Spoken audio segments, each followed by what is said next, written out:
राजस्थान का खूनी ढाबा, एक ट्रक ड्राइवर की यथार्थवादी भयानक कहानी। नमस्ते, मेरा नाम राकेश है। मैं पिछले 20 सालों से ट्रक चला रहा हूँ। इन सड़कों पर मैंने दिन को रात और रात को दिन बनते देखा है। लोग कहते हैं कि ट्रक ड्राइवर की जिंदगी खुली किताब की तरह होती है, पर कुछ पन्ने ऐसे होते हैं जिन्हें खोलना मौत को दावत देने जैसा है। यह कहानी उसी अनचाहे पन्ने की है जिसे मैंने राजस्थान की एक सुनसान रात में अपनी आंखों से देखा था। यह आज भी मेरे रूह को कंपा देती है। समय जनवरी 2010 की एक बर्फीली रात, 2:30 AM। स्थान NH11, राजस्थान हरियाणा बॉर्डर के पास का एक सुनसान स्ट्रेच। मेरा ट्रक, जिसे मैं प्यार से जंग आज़ादी कहता था, भारी माल से लदा हुआ था। गंतव्य गुजरात था और मैं पिछले 20 घंटों से लगातार ड्राइविंग कर रहा था। थकान ऐसी थी कि पल के सीमेंट की बोरियों सी भारी हो रही थी। मैंने घड़ी देखी, रात के 2:30 बज रहे थे। यह सड़क का वो हिस्सा था जहां मीलों तक न कोई बस्ती थी, न कोई पेट्रोल पंप, सिर्फ सन्नाटा और हवा की सरसराहट। मैंने खुद से कहा, राकेश, बस थोड़ी देर और फिर कहीं ढाबा देखकर ट्रक रोक देंगे। लेकिन किस्मत को कुछ और ही मंजूर था। अचानक मेरी हेडलाइट की रोशनी में एक ढाबा दिखा। यह सड़क से थोड़ा हटकर एक पुरानी हवेली जैसा लग रहा था। ढाबे का नाम देखकर मेरे माथे पर बल पड़ गए। बावला बाबा का ढाबा। नाम अजीब था, लेकिन इस कड़ाके की ठंड में एक गर्म चाय और दाल रोटी के लिए मैं बावला बाबा के पास जाने को भी तैयार था। मैंने हॉर्न दिया, इंजन बंद किया और ट्रक को सावधानी से ढाबे के परिसर में पार्क कर दिया। बावला बाबा और ढाबे का माहौल। ढाबे की इमारत कच्ची ईंटों की बनी थी और बाहर सिर्फ एक डीम लाइट जल रही थी जो पूरी जगह को एक भयानक पीली आभा दे रही थी। हवा में मिट्टी और जले हुए तेल की अजीब सी गंध थी। मैं नीचे उतरा, शरीर में अकड़न थी। आहट सुनकर ढाबे के अंदर से एक आदमी बाहर आया। वह आदमी बावला बाबा।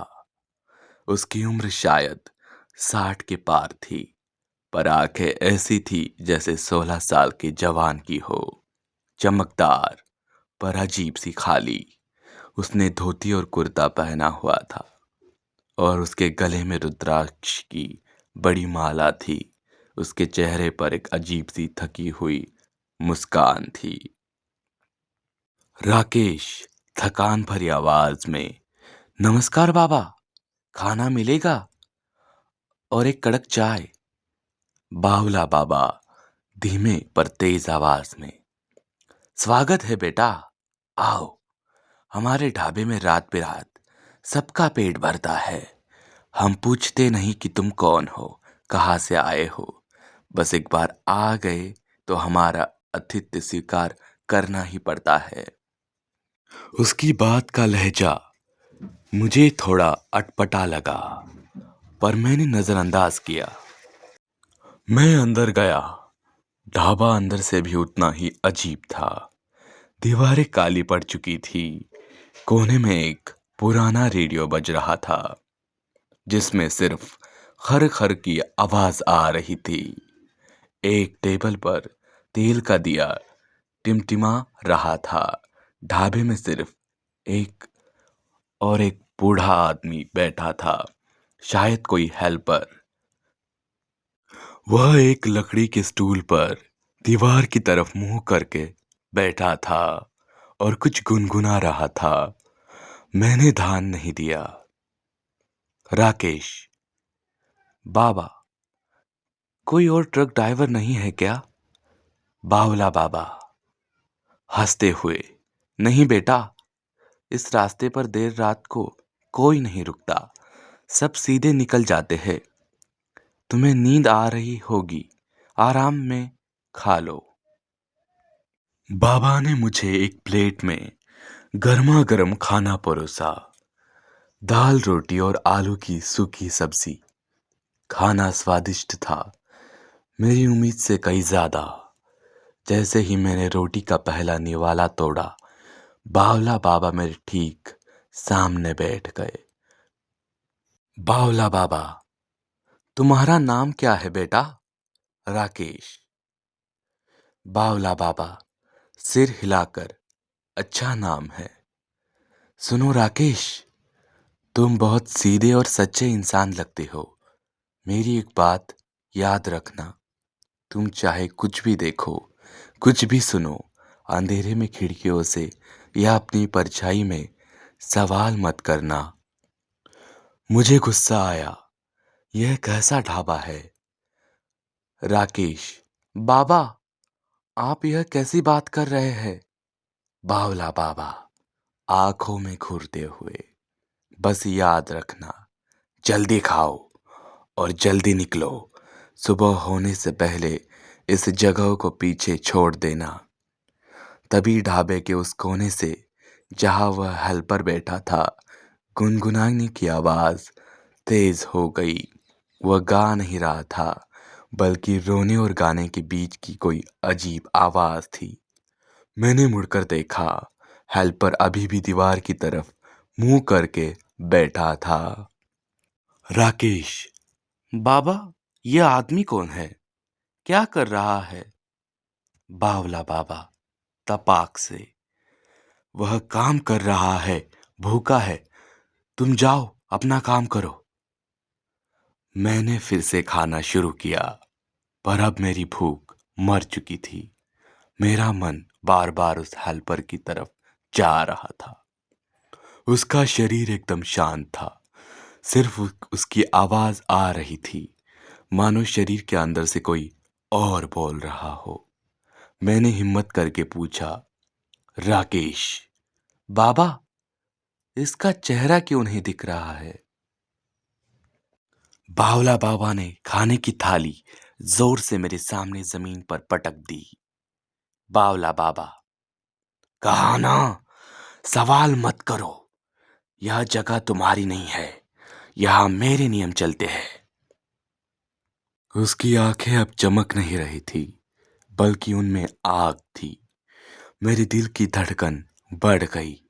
मैं तुरंत उठ खड़ा हुआ। राकेश, मैं चलता हूँ बाबा, पैसे। बावला बाबा, पैसे की चिंता मत करो, यहाँ का हिसाब रात में नहीं होता।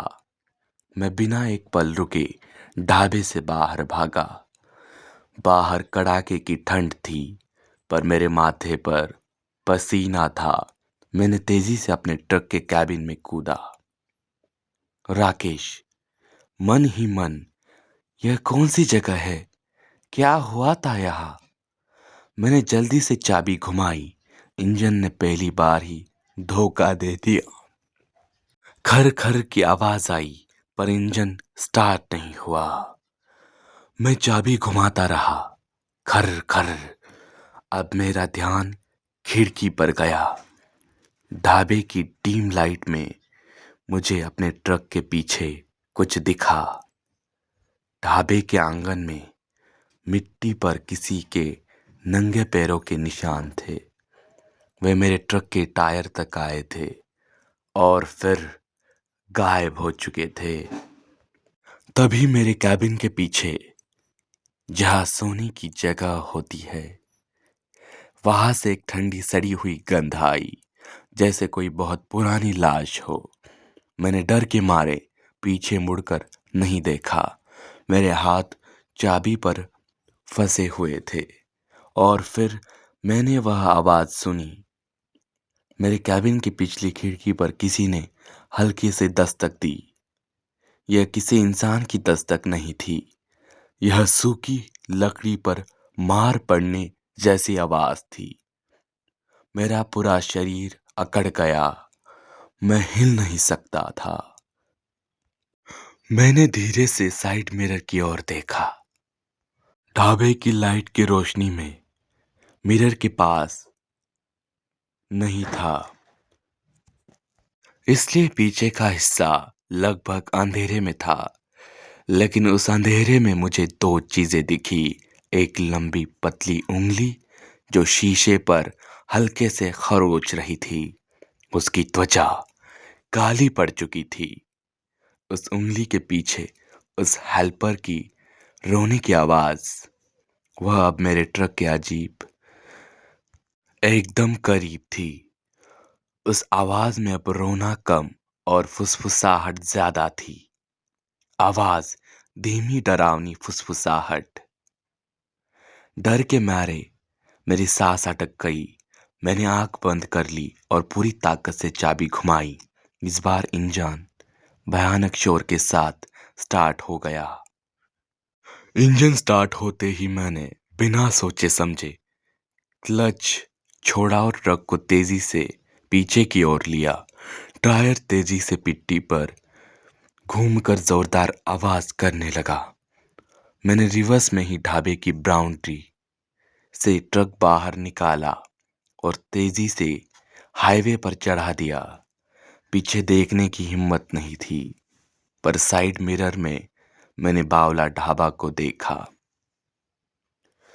वह उसी जगह पर खड़ा था जहां मैंने उसे छोड़कर आया था, पर अब वह मुस्कुरा नहीं रहा था। उसका चेहरा पत्थर जैसा था। उसके हाथ में एक बड़ा जंग लगा चाकू था और उसके पैरों के पास जमीन पर एक गहरा गीला लाल धब्बा था। करीब 15 मिनट के बाद जब ढाबा मीलों पीछे छूट चुका था तो मेरी सांस में सांस आई। राकेश खुद से ही भागा गया, बच गया। वह कोई इंसान नहीं था, वह ढाबा कोई शिकारगाह थी।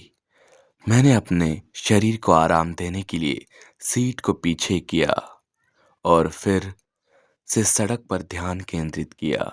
तभी मुझे एक अजीब बात महसूस हुई। मेरे ट्रक के ऊपर कैबिन की छत पर हवा को किसी और चीज का वजन था। ट्रक का संतुलन थोड़ा बिगड़ा हुआ लग रहा था। मैंने सोचा कोई सामान ढीला हो गया होगा। फिर मेरे ठीक ऊपर छत से जोरदार खुरचने की आवाज आई। यह उस हेल्पर का हाथ था जो ढाबे में दीवार की तरफ मुंह करके बैठा था। वह हाथ कंधे से कटा हुआ था। वह हाथ तेजी से मेरी विंडशील्ड पर फिसल गया और उस हाथ की कटी हुई कलाई से खून की एक मोटी धार विंडशील्ड पर बह गई। उसका चेहरा अब एकदम विकृत हो चुका था। वह हंस रहा था। मैं हाँफ रहा था और पीछे मुड़कर ट्रक की छत की तरफ देख रहा था। ट्रक की छत पर कुछ नहीं था। हाथ गायब था। विंडशील्ड से खून का निशान भी गायब था। सिर्फ ओस की बूंदें थी। क्या यह सब मेरा वहम था? थकान का नतीजा? नहीं, वह गंध, वह चाकू, वह डर, सब सच था। मैंने फिर से ट्रक में प्रवेश करने की हिम्मत जुटाई। मैंने ड्राइवर की सीट पर बैठने से पहले पीछे सोने वाली जगह पर टॉर्च मारी। वहां कुछ नहीं था सिवाय एक छोटी मुड़ी हुई चीज के। मुझे अब समझ आया वह दीवार की तरफ मुंह करके क्यों बैठा था और क्यों रो रहा था। वह शायद उनका पहला या आखिरी शिकार था जिसे वे अपने काम में इस्तेमाल कर रहे थे। मैंने उस रुद्राक्ष के दाने को वही फेंक दिया। सूरज की पहली किरणें अब क्षितिज पर दिखने लगी थी। उजाला होते ही मेरा डर कुछ कम हुआ। मैंने फिर से इंजन स्टार्ट किया। और अब धीरे धीरे आगे बढ़ना शुरू किया। उस घटना के बाद 15 साल हो चुके हैं। मैंने वह ट्रक बेच दिया और मैंने कभी उस रूट पर ट्रक नहीं चलाया। मैंने कई लोगों को बावला बाबा के ढाबे की कहानी सुनाई, पर सबने इस कहानी को एक मनगढ़ंत कहानी कहकर टाल दिया। पर मैं जानता हूँ, राजस्थान की उस सुनसान रात में मैंने न केवल मौत के मुंह में कदम रखा था, बल्कि मैंने उस इंसान को भी देखा था जिसने अपनी इंसानियत को भूख और शैतानी ताकतों के हवाले कर दिया था। अगर आप कभी राजस्थान की किसी सुनसान सड़क पर रात के 2:30 बजे यात्रा कर रहे हो और आपको कोई अजीब सा पीली रोशनी वाला ढाबा दिखे जिसका नाम बावला बाबा का ढाबा हो, तो रुकना मत, आगे बढ़ जाओ और उस जगह से सवाल मत करना, वरना बावला बाबा का आतिथ्य तुम्हें हमेशा के लिए स्वीकार करना पड़ सकता है। शुभ यात्रा। दोस्तों, यह कहानी आपको पसंद आए तो हमारे वीडियो को लाइक करें, सब्सक्राइब करें और कमेंट्स में अपने विचार ज़रूर दिखाएं।